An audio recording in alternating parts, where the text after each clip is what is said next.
முதல்வர் மு.க.ஸ்டாலின் அவர்களுக்கு சவால். அதாவது தமிழ்நாட்டு முதல்வர் மு.க.ஸ்டாலினுக்கு சவால் விடக்கூடிய ஒரு வீடியோ. முதல்வன் 2, அதாவது முதல்வன் படம் பார்த்துருப்பீங்க. அர்ஜுன் நடிச்சிருப்பார், ஒரு நாள் முதல்வராக அவர் நடிச்சிருப்பார், அதான் கதை. இப்போ எல்லாரும் முதல்வன் 2 பார்க்க போறீங்க. அதாவது இந்த கதை முதல்வனே மிஞ்சிரும்னு சொல்லுவேன். இந்த கதையை எடுத்தா பாக்ஸ் ஆஃபீஸ் ஹிட்டு. அதாவது என்னுடைய மனைவி த்ரிஷாவை அவர் தக் லைஃப் திரைப்படத்தில் சீரழித்து விட்டார். இந்த வீடியோ இந்நாள் முதல்வர் மு.க.ஸ்டாலின் அவர்களும் வெசஸ் வருங்கால முதல்வர் 2 பேரும் நாங்க பேசிக்கிறோம். இது நான் சவால் விடுறேன். உங்களுக்கு புரியும்னு நினைக்கிறேன். புரியலன்னா நான் ஒண்ணும் பண்ண முடியாது. ஒரு அரசனுடைய மனைவி த்ரிஷா, ஓகே, அவளை சீரழிச்சானா இல்ல இந்த கமலஹாசன் பொறுக்கி பையன் எம்பி, நீங்க ராஜ்யசபா எம்பி கொடுத்திருக்கீங்க உங்க கட்சியில இருந்து, அப்படி சீரழிச்சிருக்கான். எல்லாமே இறைவன் கணக்கு. அவன் சீரழிச்சிருக்கான், ரஜினிகாந்த் பொறுக்கியும் சீரழிச்சிருக்கான். டிவைன் இன்ஸ்ட்ரக்ஷன் கொடுக்குது. இவன் தான் பெரிய பொறுக்கி, இவன் தான் மிகப்பெரிய பொறுக்கி, இவனை பிடிச்சி பிளாக் பண்ணுங்குது. ஒரு எவங்கிட்ட மாட்டிதான் சொல்லுவேன். நீ என்னடா தூக்குறது தக் லைஃப்ல சீனை என்ன தூக்குறது? நான் தாண்டா ஆட்சி அதிகாரம். நான் வந்துட்டேன்னா நான் கன்ஃபார்ம் இது 100 இல்ல 200%. நான் அந்த படத்தை தூக்கிடுவேன். தக் லைஃப் உன் வாழ்க்கையில ஒரு மிகப்பெரிய ஒரு வரலாறு இருக்கும். அது நீ தூக்கல, நான் வந்துட்ட பிறகு தூக்கி போடுறான்ருவேன். ஒரு போட்டோ கூட இருக்காது. அரசனுடைய மனைவியை கையை வச்சுட்டா அவங்க நிம்மதியா தூங்கிடுவாங்களா? சூப்பர் ஸ்டாரா இருக்கட்டும், அந்த முகமூடியை போட்டுட்டு உலக நாயகனா இருக்கட்டும், அவங்க குடும்பம் பிள்ளை குட்டிலாம் நிம்மதியா தூங்கிடுவாங்களா? கழுவில் ஏற்றி கொல்லப்படுவார்கள். எப்படி கழுவில் ஏற்றி கொல்லப்படுவார்கள்? நீங்க என்ன அரெஸ்ட் பண்றதுன்னா தாராளமா அரெஸ்ட் பண்ணுங்க. I am waiting. தாராளமா அரெஸ்ட் பண்ணுங்க.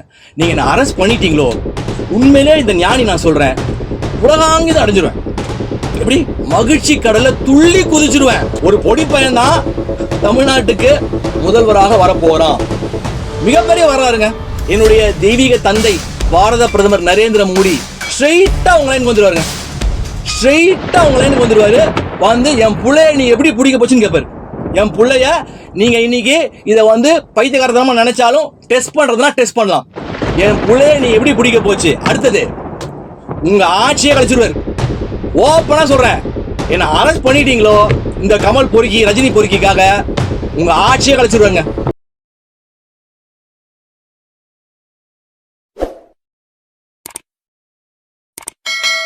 எல்லோருக்கும் வணக்கம். எல்லாம் வல்ல இறைவனுக்கு நன்றி. இந்த வீடியோ தலைப்பு ரொம்ப இன்ட்ரெஸ்டிங்கான ஒரு தலைப்பு. முதல்வர் மு.க.ஸ்டாலின் அவர்களுக்கு சவால். அதாவது தமிழ்நாட்டு முதல்வர் மு.க.ஸ்டாலினுக்கு சவால் விடக்கூடிய ஒரு வீடியோ. என்னடா இது அப்படின்னு நீங்க நிறைய பேர் பார்க்கலாம். முதல்வன் 2, அதாவது முதல்வன் படம் பார்த்துருப்பீங்க. அர்ஜுன் நடிச்சிருப்பார், ஒரு நாள் முதல்வராக அவர் நடிச்சிருப்பார், அதான் கதை. இப்போ எல்லாரும் முதல்வன் 2 பார்க்க போறீங்க. அதாவது இந்த கதை முதல்வனே மிஞ்சிரும்னு சொல்லுவேன். இந்த கதையை எடுத்தா பாக்ஸ் ஆஃபீஸ் ஹிட்டு. இப்போ நான் பேச போற கதையை நீங்க படமா எடுத்தா பாக்ஸ் ஆஃபீஸ் ஹிட்டு. தமிழ்நாட்டு முதல்வர் மு.க.ஸ்டாலின் அவர்களுக்கு மரியாதைக்குரிய வணக்கம். நான் ஏஎல் சூர்யா. உங்களுக்கு இந்நேரத்துக்கு என்னுடைய பேர் தெரிஞ்சிருக்கும், இல்ல பல பேர் சொல்லியிருக்கலாம். ஏன் சொல்லியிருக்கலாம் அப்படின்னா, நான் உங்களுடைய கூட்டணி கட்சியில் இருக்கக்கூடிய மக்கள் நீதி மய்யம் தலைவர் கமலஹாசனை தொடர்ந்து கழுவி பயங்கரமா கழுவி பேசிட்டு வரேன். அதாவது என்னுடைய மனைவி த்ரிஷாவை அவர் தக் லைஃப் திரைப்படத்தில் சீரழித்து விட்டார். ஓகே, அது எனக்கு மிகப்பெரிய கோபம். அதனால அந்த பொறுக்கியை பற்றி நான் நிறைய பேசியிருப்பேன்.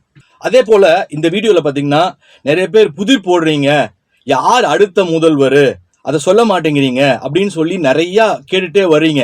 அதுல காமெடியாலாம் யோகி பாபு, அது அப்படி கவுண்டமணி என்னென்னமோ பேரெல்லாம் போட்டுட்டு வர்றீங்க ஒரு காமெடியா.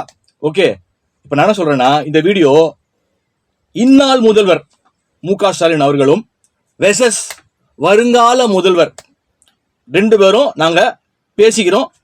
இது நான் சவால் விடுறேன். உங்களுக்கு புரியும்னு நினைக்கிறேன். புரியலன்னா நான் ஒன்றும் பண்ண முடியாது. அதாவது சில மரமண்டைங்களுக்கு புரியலன்னா, டியூப்லைட்டுங்களுக்கு புரியலன்னா நான் ஒன்றும் பண்ண முடியாது சொல்லிட்டேன். இந்நாள் முதல்வர், இந்த வீடியோ இந்நாள் முதல்வர் வெர்சஸ் வருங்கால முதல்வர். ஆமா ஸ்டாலின் அவர்களே, நான் தான் அடுத்த ஆட்சி அதிகாரம். இதை பல பேர் காமெடியா நினைப்பான். பல பேர் பைத்தியமா நினைப்பான். பரவாயில்ல, நான் என்ன கேட்குறேன்னா, ஒரு அரசாளும் யோகம் பெற்றவர்கள், இப்போ நீங்களாம் அரசாளும் யோகம் பெற்றவர்கள், நீங்க உங்களுடைய தந்தை, உங்களுடைய மகன் உதயநிதி ஸ்டாலின். எனக்கு இன்னொன்று சொல்றேன், ஒரு சாஃப்ட் கார்னரும் இருக்கு. உங்க பேர்ல எனக்கு உங்களை பிடிக்கும், உதயநிதியை பிடிக்கும் எனக்கு. இதனால நான் உங்களை ஐஸ் வைக்கிறேன்னு நினைக்காதீங்க. நான் பயப்படவே மாட்டேன். நான் மனித நிலையை கடந்துட்டேன். நான் அதை யாராலையும் புரிஞ்சிக்க முடியாது. பார்த்தீங்கன்னா உங்களுடைய சன் வந்து ஸ்னோ பவுலிங் நுங்கம்பாக்கத்தில் வச்சிருந்த போது நான் பல வாட்டி அங்கே போய் நான் வந்து கேம் ஆடி இருக்கேன். அதே போல் அவளை பல வாட்டி நான் பார்த்துருக்கிறேன். முரசொலி ஆஃபீஸ் போகும்போது உதயநிதி நான் வந்து கோடம்பாக்கம் போகும்போது பல வாட்டி நான் பார்த்துருக்கேன். ஆனால் நான் பேசினது கிடையாது. நான் படித்த ஸ்கூலும் பார்த்தீங்கன்னா SIT பக்கத்தில் தான் நான் படித்தேன். இப்போ கூட நான் வந்து ஒரு 6 மாதத்துக்கு முன்னாடி உங்களுடைய இப்போ இருக்கிறீங்களே வீடு, அதுக்கு ஆப்போசிட்டில் ஒரு பெரிய ஒரு தொழிலதிபர் அவர் வீட்டு கூட நான் வந்திருப்பேன். சுற்றி அதுக்குள்ளே தான் நான் வருவேன். இப்போ போலீஸ் வந்து இப்போ கேட்பாங்க யாருன்னு சொல்லுவாங்க. அப்போ வந்து இன்னார் வீட்டுக்கு நான் போகிறேன், அதுக்குள்ளே நான் போகிற மாதிரி வரும். ஏதோ ஒரு கர்மிக் போல இருக்குது. அப்புறம் உங்கள் நாய்க்குட்டியெல்லாம் வாக்கிங் கூட்டிகிட்டு போவாங்க. ஸோ நான் பல முறை உங்கள் வீட்டை நான் கடந்து போயிருப்பேன் வச்சுக்கோங்களேன். கம்மிங் டு த பாயிண்ட், அதாவது எனக்கு விதி வலியது. நிறைய பேர் சொல்லுவாங்க விதியை வந்து மதியால் வெல்ல முடியும் அப்படிலாம் சொல்லுவாங்க. நான் ஞானியை நான் சொல்கிறேன், விதி வலியதுங்க, விதி வலியது. ஒருவனுக்கு எழுதப்பட்ட தீர்ப்பை, இறைவன் எழுதிய தீர்ப்பை எப்பேற்பட்ட கொம்பனாலும் தடுக்க முடியாது. ஸோ என்னுடைய வருகையை எவராலும் எப்பேற்பட்ட கொம்பனாலும் தடுக்க முடியாது. நான் என்ன கேட்குறேன்னா, ஒரு அரசனுடைய மனைவி த்ரிஷா, ஓகே, அவளை சீரழிச்சானா இல்லை அந்த கமலஹாசன் பொறுக்கி பையன் MP, நீங்கள் ராஜ்யசபா MP கொடுத்துருக்கீங்க உங்கள் கட்சியிலேருந்து, அப்படி சீரழிச்சிருக்கான். எல்லாமே இறைவன் கணக்கு. அவன் சீரழிச்சிருக்கான், ரஜினிகாந்த் பொறுக்கியும் சீரழிச்சிருக்கான். இது வரைக்கும் நான் அதை பற்றி நான் பேசல.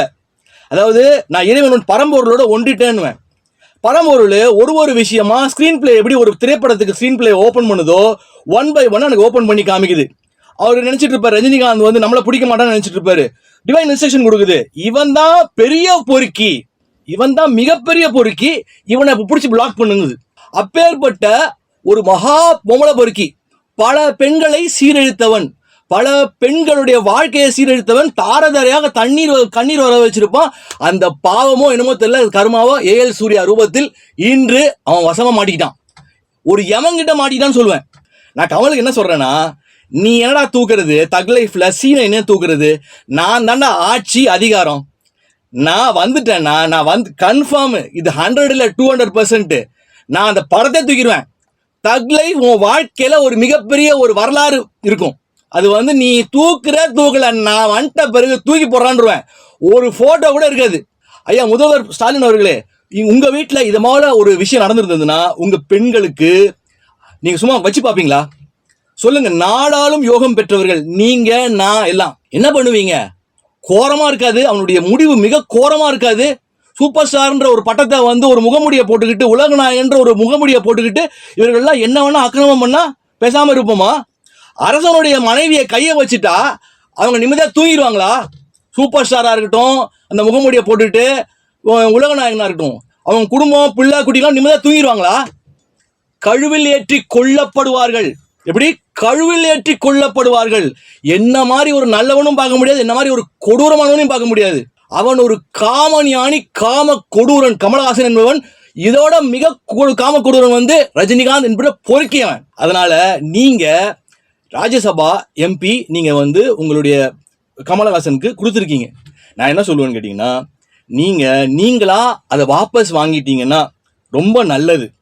அப்படி இல்லாத பட்சத்துல அந்த பொறுக்கி பையனுக்கு, அந்த MP பொறுக்கி பையனுக்கு என்னுடைய தந்தை பாரத பிரதமர் நரேந்திர மோடி என் தந்தைகிட்ட சொல்லி, இந்த பொறுக்கி பையன், இந்த காம கொடூரன் என்னுடைய அப்பாவையும் போய் சந்திச்சிருக்கான், திரு நரேந்திர மோடி அவர்களை போய் சந்திச்சிருக்கான். அவருக்கு தெரியாது இவன் ஒரு பயங்கரமான பொறுக்கி அப்படின்னு தெரியாது. தெரிஞ்சிருந்தா பார்த்துருக்க மாட்டாரு. இப்போ ஏன்டா இவனை பார்த்து தொலைச்சோன்னு நினைப்பாரு. தெரிஞ்சிருந்தோ கூப்பிட்டு வச்சு உதச்சி விரட்டி விட்டுருப்பாரு. என் தந்தைகிட்ட சொல்லி அவனுடைய MP சீட்டை தூக்கி விசிறி அடிக்க சொல்லுவேன். நீங்க வாபஸ் வாங்கிட்டீங்கன்னா ஓகே. அதுல வேற 12 சீட்டு கேட்க போறாராம் டார்ச் லைட் சின்னத்துல. அவரு யாரு? இந்த பொறுக்கி பையன் என் பெண்ணை மகா சீரழிச்சிருக்கான். சாதாரண சீரழிப்பு இல்ல, அப்படி சீரழிச்சிருக்கான். வசமா மாட்டிக்கிட்டான்.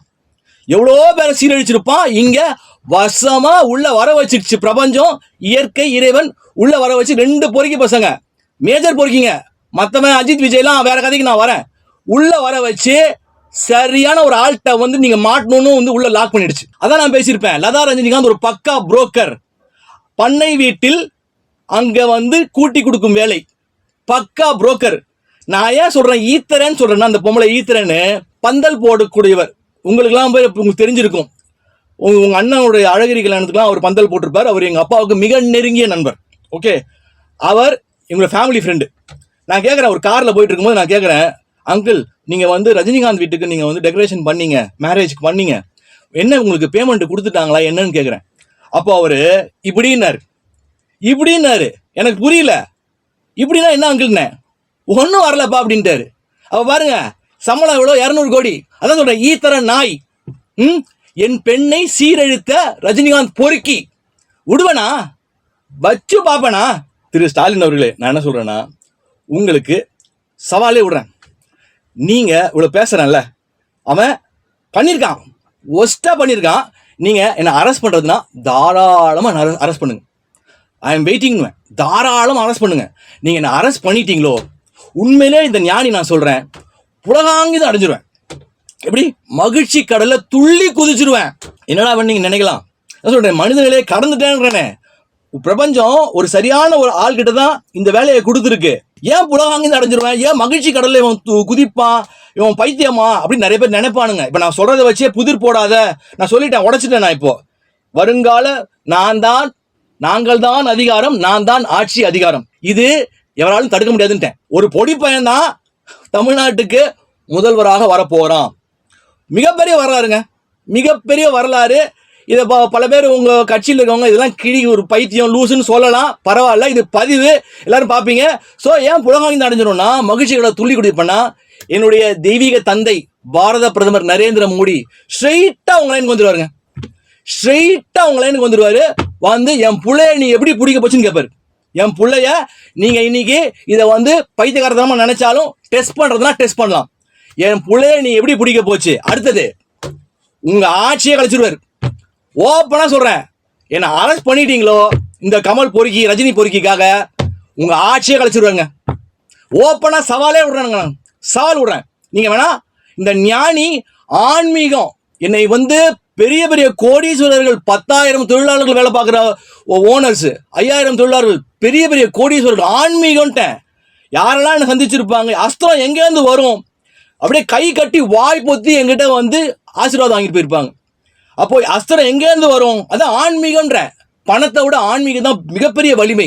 The damage will be unimaginable. அஸ்திரம் எங்கேருந்துலாம் வரும்னு நாடே ஸ்தம்பிச்சிருவேன். அதனால நீங்க உங்களுக்கு நான் எப்படி சொல்றது, மிரட்டல் இல்லை, முயற்சி பண்ணுங்க. முயற்சி பண்றதுனா பண்ணி பாருங்க, டெஸ்ட் பண்ணி பாருங்க. அப்புறமா உங்களுக்கு the damage will be unimaginable. வராரா எங்க அப்பா வந்து வராரா உங்க லைனுக்கு, வரலையான்றத நீங்க டெஸ்ட் பண்றதா இருந்தா டச் பண்ணி பார்க்கலாம். எப்படா சாத்தியம், நீ கட்சியிலே இல்லையே அப்படின்னு நீங்க நினைக்கலாம், பல பேர் நினைக்கலாம். எல்லாமே 2026 அது அற்புதமான ஒரு ஆண்டாக இருக்கும். சொல்லிருப்பேன் 2 2 4 4 + 6 10. ஒன்று சூரியன் உதயமாகிறது. மிகப்பெரிய பெக்யூலியரான வருஷம் 2026. அதிசயங்கள் நடக்கும். என்னோட தெய்வீக தந்தை விரைவில் என்னை டெல்லிக்கு அழைப்பார். எல்லாமே எனக்கு முன்கூட்டி தெரிஞ்சிருங்க. நான் சொல்லியிருக்கேன், தங்கம் சொல்லியிருக்கிறேன், நான் வெள்ளியை பற்றி சொல்லியிருக்கிறேன், நான் வந்து டாலர் வந்து எவ்வளோ போகும்னு சொல்லியிருக்கிறேன். எல்லாத்தையும் நீங்கள் முன்னாடி ரெக்கார்ட்ஸ் நான் பொய் சொல்கிறதா இருந்தால் எடுத்து பாருங்க. தங்கம் சரசரன்னு ஏறுது, 20,000 ரூபா போகும்னு சரசரன்னு நிமிஷத்துக்கு ஒரு 3 hours 4 hours ஒன்ஸ் ஏறிட்டே இருக்கு. வெள்ளி 500 ரூபா, நான் சொல்லும் போது ஒன்லி 280 என்னமோ, எடுத்து பாருங்க, 500 ரூபா போகும்னு 425 ரூபா இன்னைக்குள்ள. எப்படி நடைபெறும்ன்றது பிரபஞ்சம் பயங்கரமா டிவைன் இன்டெலிஜென்ஸ்னு, அதாவது எப்படி சொல்றது, விவேகானந்தர் சொல்வாரு, இறைவனுடைய திட்டங்கள் அதிசயமானவை, செயல்முறைகள் அதை விட அதிசயமானவைன்னு. சினிமா ஸ்கிரீன் எல்லாம் தோத்துரும் டிவைன் கிட்ட. மிக விரைவில் அரசியல் களமே மாற போகுதுங்க. அப்படியே அன்இமேஜினபிள் சேஞ்சா இருக்கும், பயங்கரமா இருக்கும். நான் தான் அதிகாரம்ன்ற பட்சத்துல இந்த பொறுக்கிங்க இருக்கானுங்கல்ல, யாரு, தாவேகா தலைவர் விஜயா, அவன் என் பொண்டாட்டிய கூட்டு போறானா, கோவா கூட்டு போறானா, இவெல்லாம் யாருன்னு சொல்லி. இவங்கெல்லாம் என்ன பண்ண போறான் அப்படின்னா, கமலஹாசன் பொறுக்கியெல்லாம் மிக்சியில போட்டு க்ரஷ் அவுட் ஜார் அடிக்கணுமா அடிச்சிருவேன், அடிச்சு மொத்த ரதத்தையும் குடிச்சிருவேன். மாட்டினானாவா ரஜினியா, நீ சூப்பர் ஸ்டாரா, ஓடுவானுங்க 2 பேரும், உலக நாயகன் தெரு பொறுக்கியா ஓடுவான். இந்த பக்கம் வந்து யாரு, சூப்பர் ஸ்டார், அப்படியே பயங்கரமா 200 கோடி, அவர் 173 படம் ஓடுவான், மனைவியோட சேர்ந்து ஓடுவானுங்க. அதான் சொல்றேன், பண்ணை வீட்டில் 6 மாசத்துக்கு வேலை செய்யும் ஆட்கள் உள்ள வந்தாங்கன்னா நோ மொபைல் போன்ஸ், வெளியே போகக்கூடாது. அப்பதான் அவங்க செய்யற அந்த புரோக்கர் செய்யற விஷயங்கள் வெளியே போகாது, அந்த மர்மங்கள்லாம் வெளியே போகாது. அது இல்லாம இவர் ரஜினிகாந்த் அனுபவிச்சிட்டாருன்னா, இப்ப பாத்தீங்கன்னா எந்திரன் படத்துல, இது பல பேருக்கு புதிய தகவல், இவ்வளவு பெரிய பொறுக்கிங்கிறது உங்களுக்கு சொல்றேன். எந்திரன் படத்துல உலக அழகி ஐஸ்வர்யா தான் ஹீரோயின். ஓகே, இவருக்கு ஒரு படத்துல கமிட் பண்ணா இவர் எப்பெல்லாம் கூப்பிடாரோ இந்த ரஜினி பொறுக்கி பையன் அப்பெல்லாம் போய் காலை விரிக்கணும்.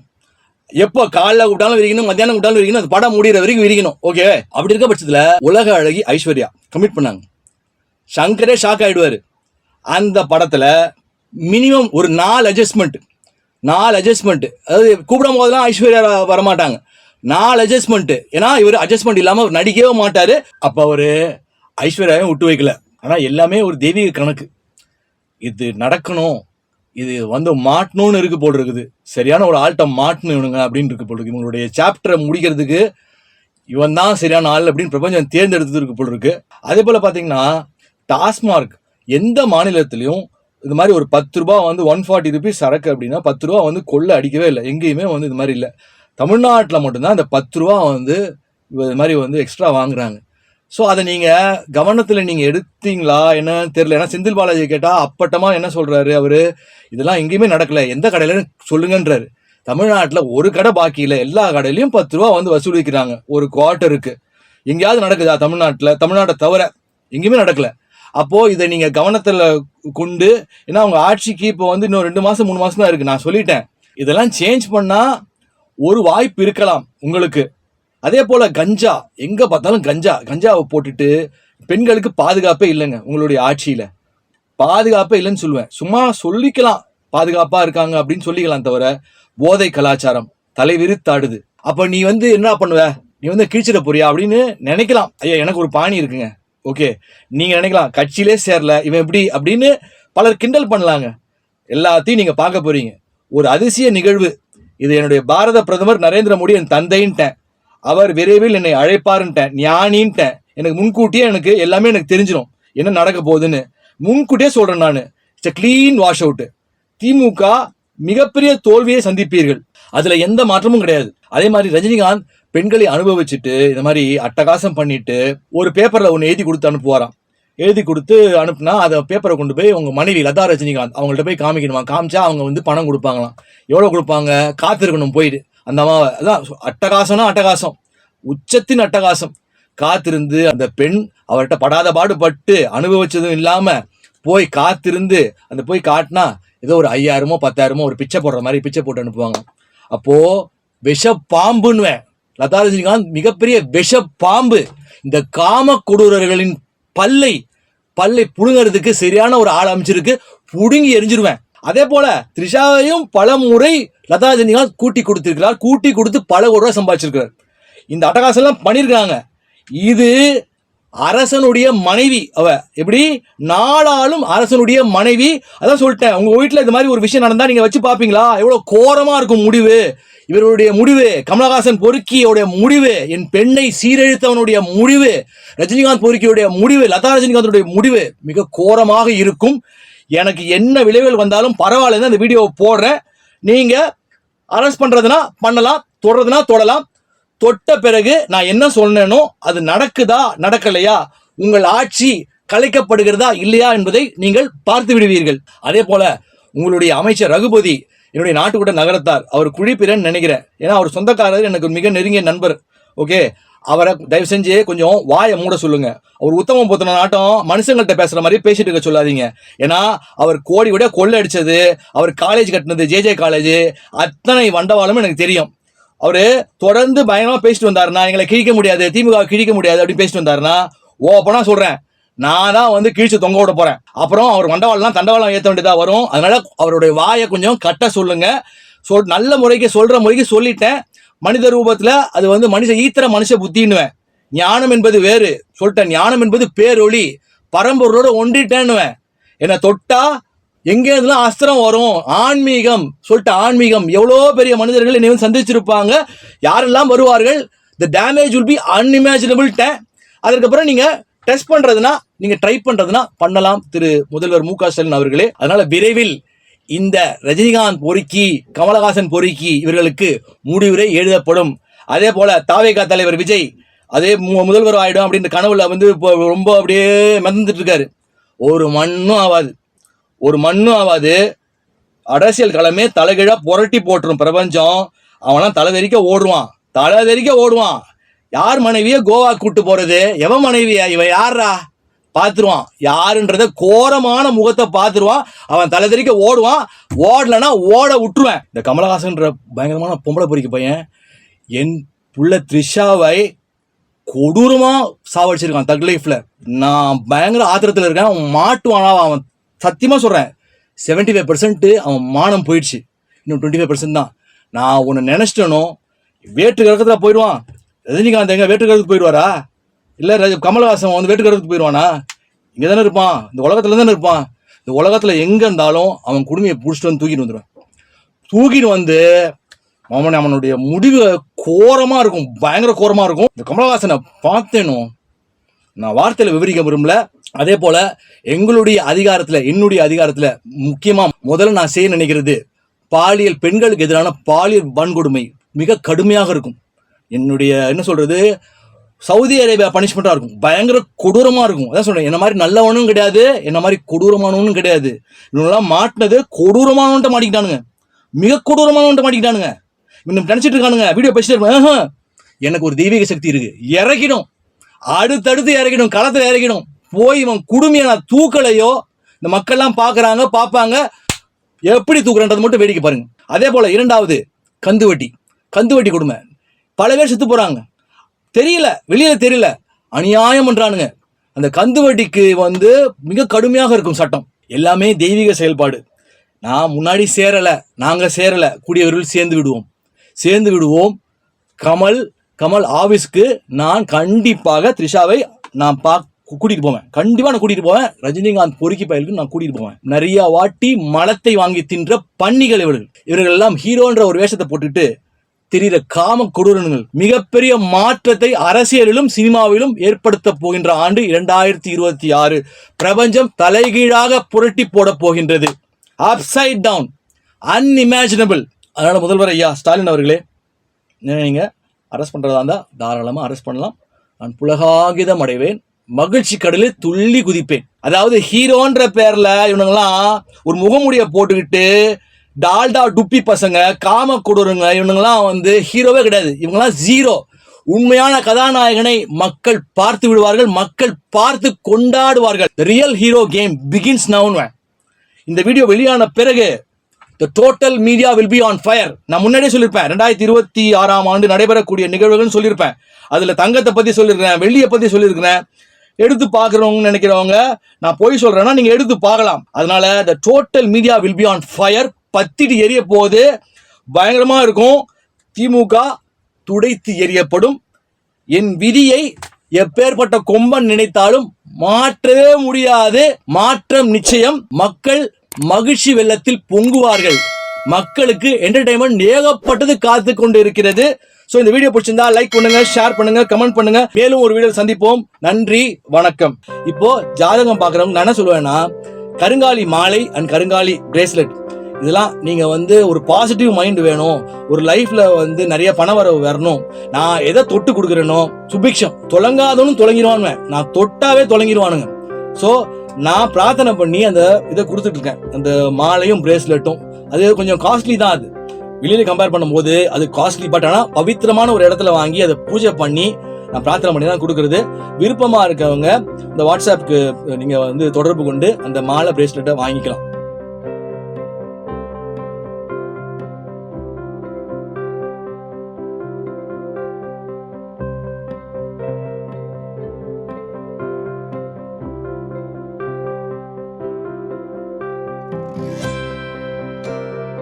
இதை போன்று மேலும் பல அபரிமிதங்களுடன் உங்களுக்கு ஆற்றலாகவும் நம்பிக்கை ஒளியாகவும் ஏஎல் சூர்யா.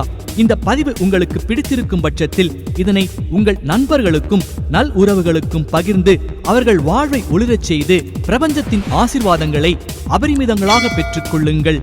நன்றி, வணக்கம்.